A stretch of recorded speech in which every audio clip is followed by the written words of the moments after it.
오늘 본문에서 예수님은 불을 던지러 오셨다 말씀합니다. 49절 내가 불을 땅에 던지러 왔노니 여기서 말씀하시는 불은 산불 같은 재앙이나 심판의 불이 아니라 좋은 의미의 불입니다.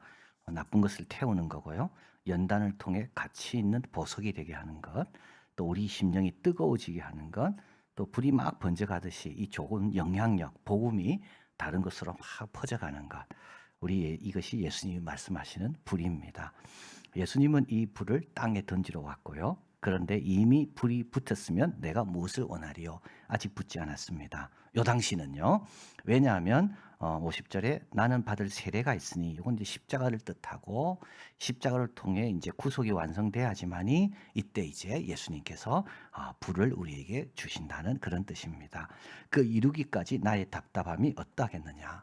그래서 예수님은 차질 없이 구속의 사역이 완성이 되고 그리고 나서 우리 모두가 다 이 성령의 불을 받기를 정말 원하시는 그 예수님의 마음을 여기서 표현하고 있습니다. 정말 주님이 주고 싶어 하는 거. 우리가 원하는 거 말고 여러분. 우리가 원하는 거 말고. 주님이 정말 주고 싶어 하는 거. 그래서 이 답답함이 어떠하겠느냐. 그걸 받았을 때 어떤 일이 일어날까요? 이제 그 오늘 본문에서 이제 이야기합니다. 첫째 갈등이 일어납니다. 51절 내가 세상에 화평을 주러 온 줄 아느냐? 내가 너희에게 이르노니 아니라 도리어 분쟁케 하려 함이로다. 예수님이 분쟁의 초점이 되고 갈등이 원인이 됩니다. 집이 편안했는데요. 누가 예수 믿으면서요. 그 집에 항상 분란이 생기는 거죠. 똑같이 어두울 때는요. 평안했습니다. 그러나 빛이 들어오기 시작하면요. 어둠과 빛과의 싸움이 시작되는 겁니다. 예수님이 주시는 거 받으면 이런 일이 일어난다는 겁니다. 53절 아비가 아들, 아들이 아비, 어미가 딸, 딸이 어미, 시어머니가 며느리, 며느리가 시어머니. 좀 이상하지 않습니까 여러분? 아들이 예수 믿으면요 아버지가 막 뭐라 할 수 있습니다. 딸이 예수 믿으면 엄마가 막 뭐라 할 수 있습니다. 며느리가 교회 다니기 시작하면요. 시어머니가 가만 안 있습니다.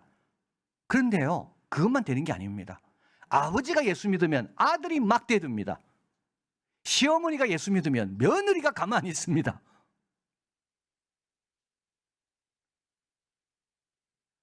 믿음으로 인한 갈등과 분쟁은요. 높고 낮음이 없습니다. 이거는 왜냐하면 기존 질서와 전통이 더 권위를 가지기 때문에 그렇습니다. 그러니까 며느리가 시어머니에게 막 뭘 할 수 있는 이유는 기존 질서와 전통의 권위를 가지고 시어머니에게 막 뭐라는 겁니다. 아들이 아버지에게 막 뭐라는 이유는 그동안 우리 가정이 지켜온 그건 아버지 것보다 큰 거죠. 그것에 의지하여 아버지를 막 공격하는 겁니다. 자, 그래서 예수님을 믿게 되면 우리 예수 믿는 사람의 위치는 취약해집니다. 왜냐하면 기존 질서와 권위에서 우리는 밖에 있게 되거든요. 자, 그런데 이 갈등은 복음을 받아들인 뒤 이건 논리적이고 역사적으로 제일 먼저 경험하는 겁니다. 논리적이라는 말은 이제 생각이 바뀌게 되고 바라보는 게 바뀌게 되고 시간 사용이 바뀌게 되잖아요. 그렇기 때문에 당연히 따라오는 겁니다. 이건 논리적으로 당연히 따라오는 겁니다. 그리고 역사적이라는 말은 예수 믿고 나서 처음으로 경험하는 게 바로 이 갈등과 분쟁이라는 겁니다. 자, 그래서 사도 바울은 유대교에서 총애받는 미래 유망주였습니다. 사도행전 9장의 1절에 보면 사울이 주의 제자들에 대하여 위협과 살기가 등등하였습니다. 대제사장에게 갔습니다. 다메섹 여러 회당에 갈 공문을 청하니 대제사장이 얼마나 사울을 특별하게 여겼겠습니까? 아니, 이 어떤 청년이 교회를 핍박하기 위해 이 예루살렘에서 다메섹까지, 다메섹은 시리아 영토 아닙니까? 그까지 가겠다는 이 귀한 청년 봐라. 근데 다메섹으로 가다가 예수님을 만났어요. 그래가 바뀌었습니다. 9장 23절. 여러 날 지나며 유대인들이 사울을 죽이기로 공모합니다. 그런데 이를 참고 견뎌야 됩니다. 그래야 너와 내 집이 구원을 얻는 겁니다. 너와 내 집 사이에는 뭐가 있을까요? 이 분쟁과 갈등이 있습니다. 참된 평안을 얻으려면요, 진리 위에 서야지 참된 평화가 있는 거지, 진리를 묻어두고 평화는 참된 평화가 아닌 겁니다. 우리 한국교회 어떻게 이렇게 부흥했을까요? 복음을 받아들이는 우리 어머니들, 우리 누나, 형, 삼촌, 이런 사람들이 집안에서 갈등을 견뎌냈기 때문에 그 집이 구원받은 겁니다. 형이 먼저 예수 믿고 갈등 얼마나 핍박 많이 받았습니까? 그런 가정 많습니다. 우리 누나가 예수 믿고 얼마나 부모로부터 시달렸습니까? 근데 결국 그 부모들이요, 다 교회 나오고 있는 겁니다. 우리 예수님 말씀합니다. 나를 인하여 미움도 받고 욕도 듣고 버림도 당하고. 누구 때문에? 예수님 때문에요. 안 그러면 그럴 이유가 없습니다. 예수님 때문에요. 예수님이 주신 그 말씀 때문에. 근데 그런 사람은 복이 있다. 천국이 저희 것이고 하늘에서 상이 크다. 그리고 나를 인하여 형제 자매 부모를 버린 자는 여러 배 받는다. 얻기 위해서 버리는 겁니다. 버려야만 여러 배로 받습니다. 자, 그래서 불을 받으면 예수님 주시고자 하는 것, 그걸 간절히 원하는 것을 받으면 분쟁과 갈등이 일어나기 시작합니다. 이게 이제 처음 가르침이고요. 그 다음에 이제 불을 받은 다음에는 이 불이 꺼지지 않도록 노력해야 됩니다. 54, 55절. 또 무리에게 이르시되 너희가 구름이 서에서 일어남을 보면, 여기서 서쪽은 이제 요거는 지중해입니다. 지중해. 그래서 더 서쪽으로 가면 유럽이 나오고요. 그래서 이제 서쪽에서 바람 이제 일어나는 것, 구름이 일어나는 거 보면 이제 소나기가 오는구나를 알게 되고, 남쪽 이제 사막에서 바람이 오는 것을, 남풍이 부는 것을 보면 덥겠구나 알게 됩니다. 자연을 통해 알 수 있는 선행 지표들이죠. 이런 것들을 잘 파악하면 이제 더위도 미리 준비할 수가 있는 거고 소낙비도 미리 준비할 수 있겠죠. 그래서 우리는 늘 일기예보를 보잖아요. 오늘도 몇 도인가, 내일은 뭐 눈이 올 건가, 뭐 차를 가져가나, 전철 다 보잖아, 이 선행 지표. 그러면서 예수님 뭐라 말씀하는가 하면 56절, 외식하는 자여 너희가 천지의 기상은 분별할 줄 알면서 어찌 이 시대는 분별하지 못하느냐. 이들은요 늘 바라봅니다. 오늘도 소나기가 올지, 바람이 불면 금방 압니다. 그런데 참 예수님이 와 계시는 이 시대는 분별하지 못해. 그래서요 외식하는 자인 겁니다. 하나님의 뜻에 관심이 있다 하면서 일기예보만큼이라도 하나님의 뜻에 대한 관심이 없는 이들, 외식하는 자요. 자, 그러면서 예수님께서 57절, 너희가 어찌하여 옳은 것을 스스로 판단치 아니하느냐. 스스로 판단하면 옳은 게 뭔지 드러난다는 거죠. 마음만 있으면 진지하게 구하고 찾으면 알게 된다는 이런 말씀입니다. 여기서 옳은 거는 뭡니까? 여러분 꼭 기억하시길 바랍니다. 옳은 거는 다음 6가지입니다. 나의 거룩, 성도의 거룩과 성장입니다. 뭘 선택할 때요, 이게 옳을까 아닐까 생각할 때 내 믿음의 성장과 관련되어 있습니다. 그건 무조건 옳은 겁니다. 나의 거룩과 관련되어 있습니까? 무조건 옳은 겁니다. 사회 제도의 긍휼과 공의입니다. 무조건 옳은 겁니다. 내가 있는 곳에 긍휼과 공의, 이것은 하나님이 기뻐하시는 옳은 겁니다. 그래서 우리는 어떻게 하면 하나님 영광 받으실까 이렇게 생각하잖아요. 내가 성장하면 영광 받고요, 내가 거룩하면 영광 받고요, 내가 긍휼과 자비와 공의를 행하면요 우리 하나님 영광 받으십니다. 그리고 마지막 2가지가 더 있는데, 믿지 않는 자들이 구원을 받고 진리에 이르는 것이 옳은 일인 겁니다. 자, 그런데 이제 이 6가지 아닙니까? 여러분 꼭 외우시길 바래요. 거룩과 성장, 긍휼과 공의, 그리고 진리와 구원. 그런데 이것이 실천하려면 사람마다 상황이 다릅니다. 그래서 필요한 게 뭘까요? 그래서 필요한 게 지혜인 겁니다. 여러분, 지혜는 독립변수가 아닙니다. 지혜는 종속입니다. 종속 변수입니다.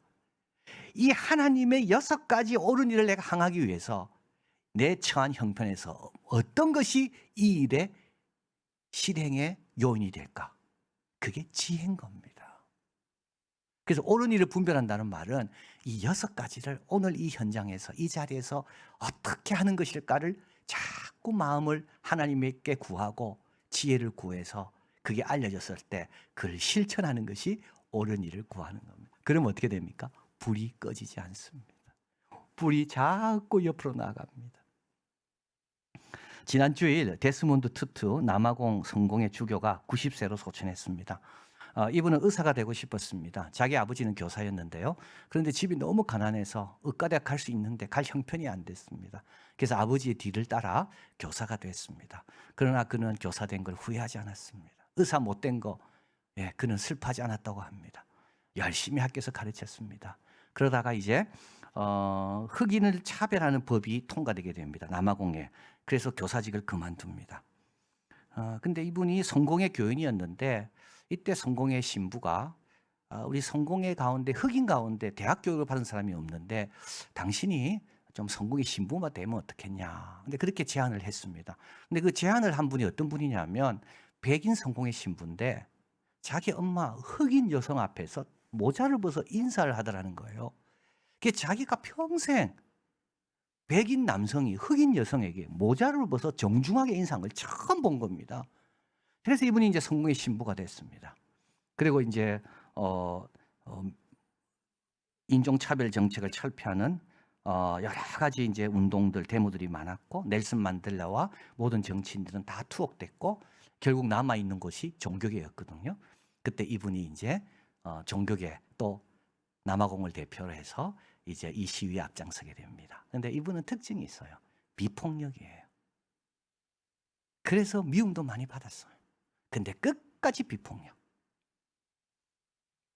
넬슨 만델라가 대통령이 되고 나서 이제 진실과 화해 위원이 세워지게 됩니다. 진실과 화해. 근데 여기 위원장이 이분이 되고요. 이분은 징벌적 정의가 아니라 회복적 정의. 징벌적 정의가 아니라 회복적 정의. 그렇게 해서 진실과 화해를 도모했습니다. 사진 같이 한번 보겠습니다. 1953년 사범대를 다닐 때고요. 1985년 시위할 때입니다. 그래서 1984년도에 노벨 평화상을 받게 됩니다. 넬슨 만델라 대통령이 94년도에 되거든요. 이때 같이 축하하고요. 이때는 2010년 남아공 월드컵입니다. 이때 또 연설도 하게 됩니다. 이분은 아주 유머 감각이 뛰어났다 그래요. 그래서 자기가 죽고 나서 천국으로 간 줄 알았는데 알고 보니까 지옥, 왜냐하면 그때 잠깐 헷갈려가지고 잘못 갔다. 근데 지옥에서 데블이 베드로에게 부탁하더래. 이 사람 제발 데리고 가라고. 왜냐하면 이 사람 어디 가든 문제 일으키는 사람이니까. 이런 농담도 했다고 합니다. 그리고 올란도 학교 사상자를 위해서 그때 학교에서 많은 학생들이 죽었습니다. 이렇게 기도하는 모습이고요. 마지막 장면은 작년 5월에 백신 맞는 장면입니다. 참 60년입니다. 한결같이. 참 시작을 잘했다가 끝을 잘 못 맺는 경우 많습니다. 왜 그럴까요? 옳은 일을 분별해야 되는데 시대와 상황이 바뀌더라도 옳은 일을 그때그때마다 분별해야 되는데 거룩과 성장, 긍휼과 공의, 믿지 않는 자들이 구원을 받고 진리에 이르는 것. 자, 그래서 우리도 하나님 주신 귀한 약속과 말씀이 있다면 어려움이 와도 지켜내야 되고요. 그리고 늘 옳은 일을 분별하고 마음을 새롭게 함으로 변화를 받아 아버지의 선하시고 기뻐하시고 온전한 뜻이 뭔지를 정직하게 축복해야 되는 겁니다. 정직하게. 자, 마지막으로 이 불은 늘 타는 것이 아니라고 말씀합니다. 58절. 내가 너를 고소할 자와 함께 법관으로 갈 때 길에서 화해하기를 힘써라. 저가 너를 재판장에 끌고 가고 재판장이 너를 관속에게 넣어주어 관속이 옥에 가둘까 염려하라. 여러분 이 문장을 가만히 보시면요. 처음에는 중립적인 단어들입니다. 언어들입니다. 법관, 함께 갑니다. 길입니다. 그러다가 점점 무서운 단어로 바뀝니다. 재판장이 나오고 끌어가고 옥에 가두어집니다. 이게 중립적인 언어에서 무서운 언어로 바뀌는데 이게 인류의 역사입니다. 지금은 굉장히 편한 길가에 있습니다. 그러나 언제 주님이 오실 때 심판이 있을 겁니다. 우리 예수님은 누가복음에서 때와 기한이 우리가 알지 못하기 때문에 미리 준비하라고 얼마나 강조하시는지 모릅니다. 하나님 나라에 들어갈 수 있는 문이 열렸을 때 빨리 들어가길 힘써라. 한 번 닫히면 다시 열리지 않는다. 노아가 방주에 들어가던 날까지 뭐 했습니까?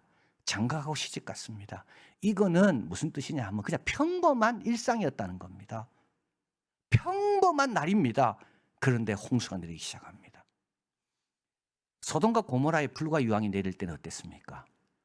집을 사고 집을 팔고 집을 짓습니다. 굉장히 미래지향적이죠. 그런데 불과 유황이 내리는 겁니다. 여러분 미루지 말고 지금 즉시 해야 됩니다. 고난이 있다 할지라도 지금 즉시 해야 되고요. 옳고 바른 것이 알았더라면 그것부터 지금 즉시 실행해야 됩니다.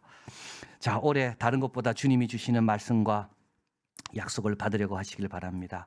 주님이 간절히 주시고자 하는 것이기 때문에 그냥 믿음으로 아멘으로 받으시길 바랍니다. 그리고 이로 인해 어려움이 있더라도 여러분 잘 이겨내시고요. 그리고 옳은 일을 늘 분별하셔서 여러분이 계시는 곳마다 내가 있는 자리마다 거룩과 성장, 긍휼과 공의, 진리와 구원, 그래서 주님 주신 그 불이 점점점 번져가는 귀한 열매 맺는 올 한 해가 되기를 진심으로 바랍니다. 사랑하는 하나님 감사합니다. 참 주님께서 정말 주시고자 원하는 것, 우리가 원하는 것하고 참 많이 다릅니다. 그러나 그것만이 우리를 복되게 하고 영광스럽게 하고 하나님 나라에 귀하게 쓰임받게 합니다. 주님 주시는 것, 말씀, 약속, 구원, 하나님 갈등과 분쟁이 있다 할지라도 잘 지켜내게 도와주시고 우리가 그 열매들인데 우리로 인하여 그 열매가 또 한국 땅에 우리 가정에게 많이 맺힐 수 있도록 늘 새롭게 하시고 옳은 일 앞에 물러서지 않고 정직함으로 잘 순종하고 인도함 받아서 우리도 한평생 복되고 귀하게 쓰임받는 우리의 삶이 다 되게 하여 주시옵소서. 모든 말씀 예수 그리스도 이름으로 기도하옵나이다. 아멘.